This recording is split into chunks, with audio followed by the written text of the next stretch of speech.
Empire.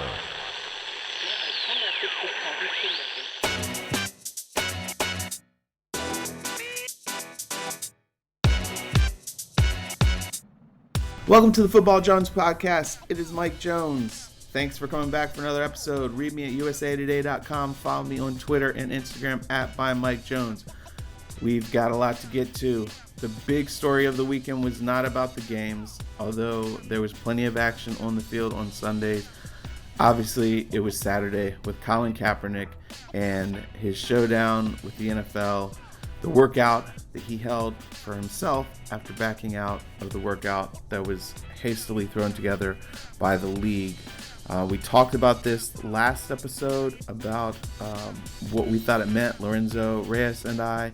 And today I'm going to be joined by Kimberley Martin, senior NFL writer from Yahoo Sports. And we both have a little bit of a different opinion on this. And so I wanted to get her take on it. So here we go. Kimberley, hey, how are you doing? Good to see you here at this Eagles-Patriots game. And yeah, we're not going to talk about the Eagles and Patriots. I wanted to talk about Kaepernick. Finally, Kaepernick is back in the news. You would think that this Super Bowl rematch, I should say, would take up all of our focus, but not so. Kaepernick is dominating the headlines as always. Yeah, exactly. And we knew that this was going to be compelling on Saturday. We didn't know exactly how it was going to play out, whether the workouts had have just been foiled and not happened, whether it had taken place behind closed doors as the NFL originally planned, or even how it wound up happening with Kaepernick deciding that he didn't want to sign the waiver that the league presented to him, and he wanted to have cameras out there for transparency, and the league wasn't down with that, and so they moved the workout to an hour outside of Atlanta. The news, he informed them around 2:30, a half hour before the workout was supposed to start, and then by now you've probably seen clips. I don't know if you watched it. So what is your take on all this? I mean, it's just it was already going to kind of a circus-like thing, and then it just went to a whole nother level. You're giving me your take right now. You're giving me your take. I know. Well, it's my podcast, but that's my point. Good point. I think you and I agree that Kaepernick deserves a shot at the NFL, a legitimate shot. I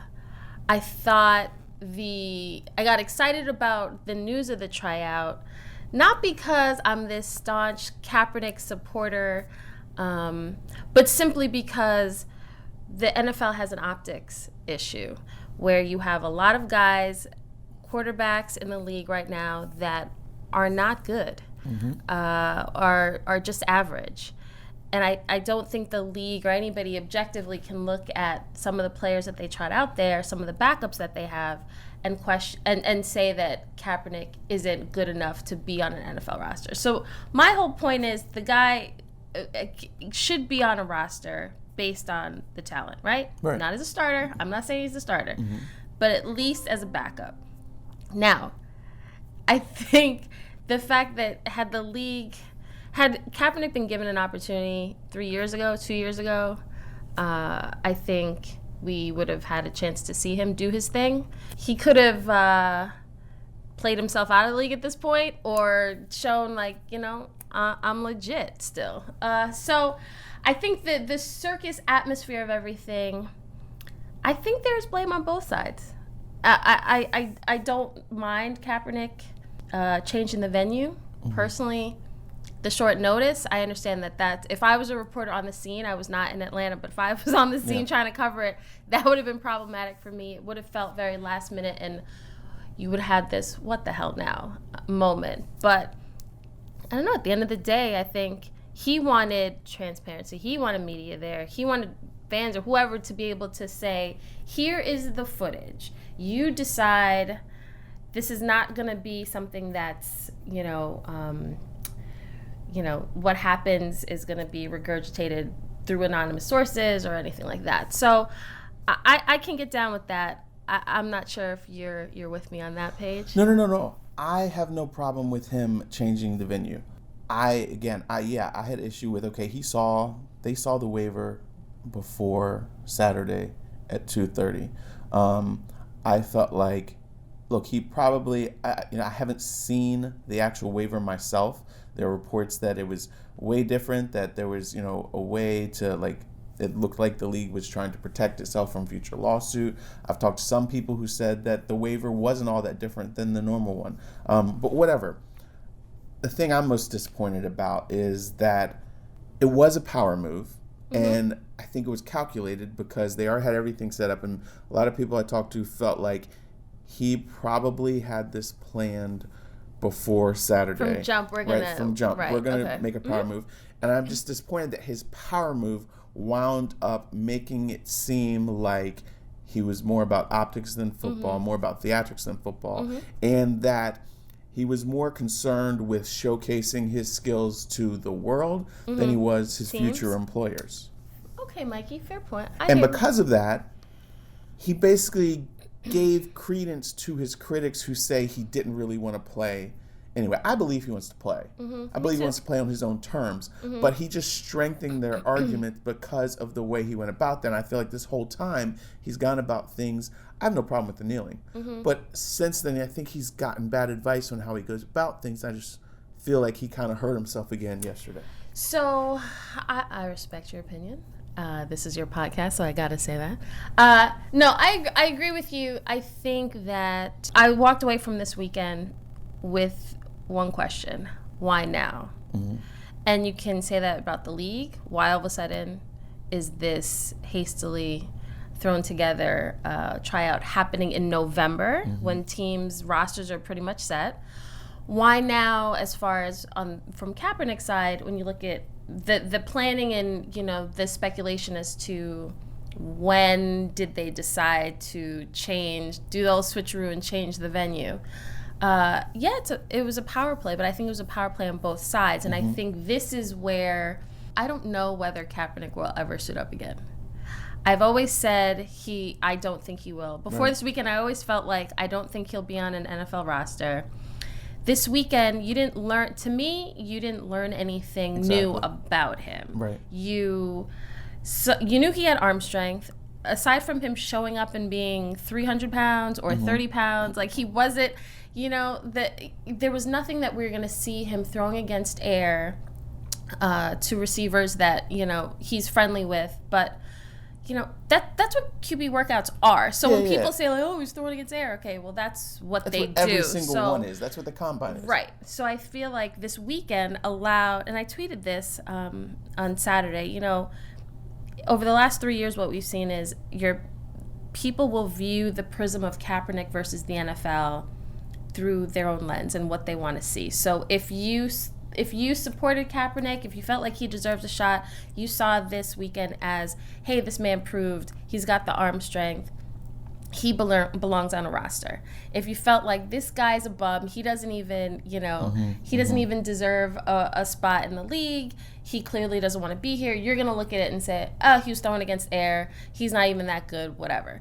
So I just think we didn't may have advanced the conversation about Kaepernick, and now there's a new chain of events as far as, okay, now he's in front of some NFL teams working out, with this tryout. Yeah, there were like 8 teams there, 8 scouts, instead of the 25 that were supposed to be there. Right.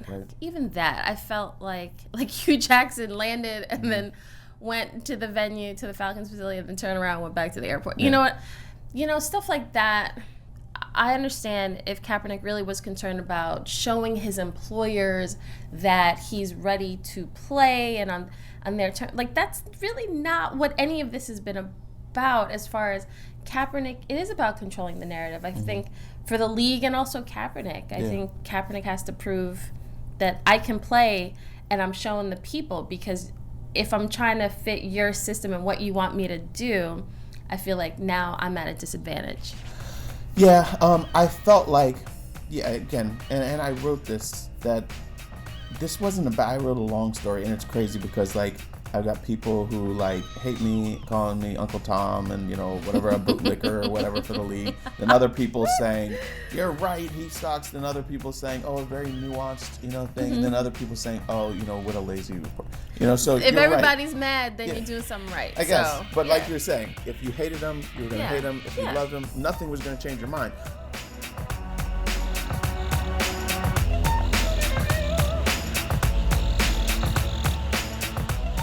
I felt like teams wanted to see, it wasn't so much about seeing him throw. They wanted to see him check off a bunch of specific boxes. They wanted to see if he could be flexible. They wanted to see if he could make it all about business. They wanted to see if he could really show that football is his priority. They wanted to talk to him and find out what his plan was for dealing with criticism, if he could handle tough questions, if he had a plan for the media backlash and fan backlash. And he didn't check off any of those boxes. And so now I feel like it's really, really hard now to envision him signing with someone. I was really skeptical when I first heard about the workouts. But like all last week, I was on the phone talking to people, and there were people high up in the league and high up in different branches of the league, not just the league office, who felt like, I think he's going to sign because Roger Goodell would not have ripped off the scab. We didn't need this circus when there's been a league year where there's been so much off-field drama. They didn't need this unless Goodell had the feeling that somebody was going to sign him. And so I was like, you know what? Maybe it's not on Saturday, but maybe it's a couple weeks. The team has him coming for a follow-up visit. Now, I don't see that happening. Now, here's my counter. Teams, players, executives, whomever, excited, you know, thinking this might be the time. Cap might be ready. We might be, you know, if he shows us this. It's been 3 years. There have been plenty of opportunities to bring him in, you know, for a workout, for a tryout, for an interview. The guy's been saying he's staying in shape. Again, we go back to the question of why now. It's if these teams, these 25 teams that were represented, if they felt like, oh, we're going down to the Falcons facility, we're going to see Cap, we're open mind, we're about, you know, let's see what this guy's about. All these teams had opportunities to take a look at him. Completely agree. So I'm skeptical of the organizations or the people that suddenly now are like, oh, okay, this could have been the weekend that Cap showed us, but had he shown us, we would have signed him, but now it was just a circus. Sort of, I feel like it's a convenient excuse. Then why did they go through the whole thing? Why did Kaepernick go through Why that? did anybody? I don't know why. No, I think looking at how it all played out, I thought the league came off far worse. Personally, I think the league came off far worse than Kaepernick. I think if at this point, if you're dealing with the league this long and you've been ostensibly blackballed from the NFL, why would you trust to do anything on the league's term? Why would you want to do anything on the league's term? It should simply be, I'm good enough for a job in the NFL. And once I get an opportunity, then it's on me to show that I'm right. But he hasn't gotten that opportunity. I think had the league, like I said earlier, had a team signed him, given him a chance, like a legitimate chance, he could have shown people what he has or what he doesn't have. Right. The why now also, you know, and this, talking to a bunch of people, digging, you know, Jay-Z had something to do with this. He got a lot of backlash when he said, we're past kneeling. And so then since he took that hit, he'd been talking to Goodell about this. I think that there could have been something else at play here as well. I mean... What's your conspiracy theory, Mike? I don't know. That's the thing. But it's like, okay, is one guy... I know, and I've talked to people high up in the league who didn't know this was happening. Roger Goodell and like one or two other people made this decision. So I don't know if we'll ever really find the why. But this thing could have happened last June or in the spring, or could have happened after the season. It happened now. But I understand the critics who are like, well, look, if you're going to a job interview, you're not going to say, oh, no, we're doing it at this place right here. Or, you know, you're going to basically do what you have to. But this is different. This is not. Right. That's what I'm saying. I get what they're saying. Right. But this isn't just a regular job interview. Right. This is much bigger. And so I don't think, I think that's too simplistic. Right. I just feel like, again, I believe he wants to play. You think on his terms and his way? His terms and his way. And I do believe that the league wants this thing to go away some way, shape, or form. Whether he gets on a team and plays or whether he just, never plays again. They just want it gone in some other way. Yeah. But I don't know how this thing ends. I think it, and one side has to get tired of fighting at some point. It is it's gotten political as opposed to football. It has gotten about power dynamics. It never was really about football, though. Right, it never was. What was your take on, some people were saying, took issue with him showing up with the Kunta Kinte shirt? I mean, the only thing I took issue with personally were the pig socks. Mm-hmm. I mean, like showing up on Saturday. I know, okay. but I didn't mind. I mean, to me, that I have no issue. I feel like focusing on that kind of stuff, so we're in Philly. So earlier this week, I sat down with Malcolm Jenkins for a sit-down interview with Yahoo Sports, right? And he said he's one of the guys one of the first guys that joined Kaepernick in some sort of protest about racial injustice and all that stuff. And even the two of them aren't really cool. They haven't spoken in over a year. He said, but even he was like, what more does the man have to do? Like, he got to sell stuff in the stands. Like, the guy has shown that he can play. To me, focusing on the political aspect, like Malcolm Jenkins, Kenny Stills, all these guys, like Anquan Bolden, Josh Norman, Demara Davis, they all do things in the community, great things in the community, all have protested, used their platform to amplify their messages of social justice and other causes. No different than Kaepernick. Even Malcolm Jenkins had said to me, we have the same message. The difference is Kaepernick is out of the league. Eric Reed, he has a job. Kaepernick's still out. So I think when you get caught, I feel like people focus on the Kinte shirt and him not speaking and him disappearing for stretches. I think if you think he deserves a shot, you will look at the football only. Right. But if you're caught up in you don't agree with his message, you don't agree with his tactics, his politics, then your focus is always going to be on what he was wearing. Whether he's done enough to prove himself, and it's not really about football in their eyes.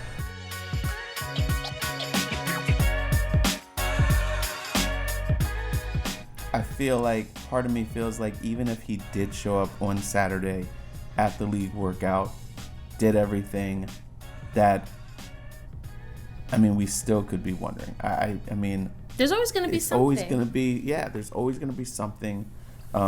Even that was not just about football, because again, like you said, we saw him throw. Everybody knows this dude didn't forget how to throw. He's an athlete. He's in shape. It's just, I'm sad. Like, I really wanted to see him sign with the team, change the narrative, flex on the league, flex on his critics, go out there and prove, he can play and he can stand up and continue to fight for, against social injustices, and be like, hey, he did it his way and he won. He's still going to be fighting for the same things. I feel like it's sad now because I don't feel like that chance of him getting on a team, flexing on the league and his critics is very likely to happen. Throwing against air was going to change minds. Right. But again, look at the combine. They throw against air, and that's televised. So I understand his argument with okay, well, why can't we have camera? If for some reason teams had softened in their stance and felt like, okay, enough time has passed, or if there was coaches who have been beating on the drums to their general manager and owners, and so they finally were like, okay.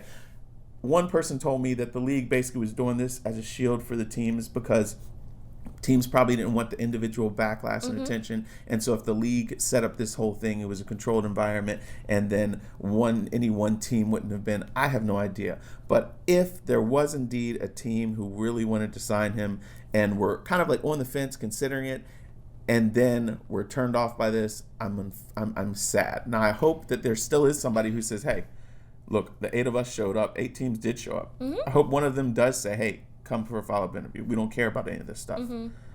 I just don't know. I guess my hope is pretty much dashed now. Yeah, again, 3 years. To say, maybe owners or GMs or teams had an epiphany and they realize the backlash isn't that it's not that big of a deal. They can handle it, so now they'll sign him. To me, that's really weak. So you think? So why did we even like? Well, my whole issue is, as much as you can nitpick certain things about the way Kaepernick has gone about things, and I don't mean nitpick like all of the criticisms are petty. There are a lot of criticisms, and I did like specific parts of your column. But I think overall, to me, the issue has always been the league and the teams and the cowardice that is shown. But it does take two. Agreed. However, owners are billionaires first. Mm-hmm. They're about that money. They're businessmen and women. 100%. So when somebody like Kaepernick threatens, he would threaten their bottom line. To me, that's cowardice. Mm-hmm. Because if you are going to say, you know what, we're not even going to bother with that guy because he's just going to mess up our whole situation here. We don't need that drama. Then if that's going to be your argument 3 years ago, don't come 3 years later and now say, oh, you know what, this guy can play. Because we just wasted 3 years of a guy who theoretically could play. Now we've taken 3 years from him. This could have been easily solved. Give the guy a job years ago. Let him show it. Let him show that he's actually legit. If he's not, he would have lost his job, and away we go. But now it's this, what is he? He's now become a martyr. The longer he's do people want to touch him? Does he really want to play? It's just, it's so muddied in so much stuff. Mm-hmm. And it's a shame because the original message was never about a lack of patriotism or anything like that. Right. It was never anti-military. It was never anti the flag. Right. And people that didn't agree with the message co-opted what he was saying and turned it to something else. And so 3 years later, this is where we are. Yes, this is where we are. And sadly, we're not going anywhere else. But anyway, Kmart, thank you for your time. Tell everybody where they can find you. You can find me on Twitter at @ByKimberleyA and on Instagram at Kimberley Martin, and also on Cover 3, Yahoo Sports Weekly NFL show. That's every Monday? Every Monday. 7:30 p.m. Eastern. All right. And, of course, any of her stories and columns on yahoosports.com. Thanks again for everybody. We'll be coming back to you later this week with more news, notes, observations from around the league. Read me at usatoday.com. Check me out on Twitter, @ByMikeJones, Instagram, @ByMikeJones. Go to iTunes, download, subscribe, tell your friends, leave me a review. Email me if you have questions, suggestions at mjones@usatoday.com. Thanks. Hope you have a great day.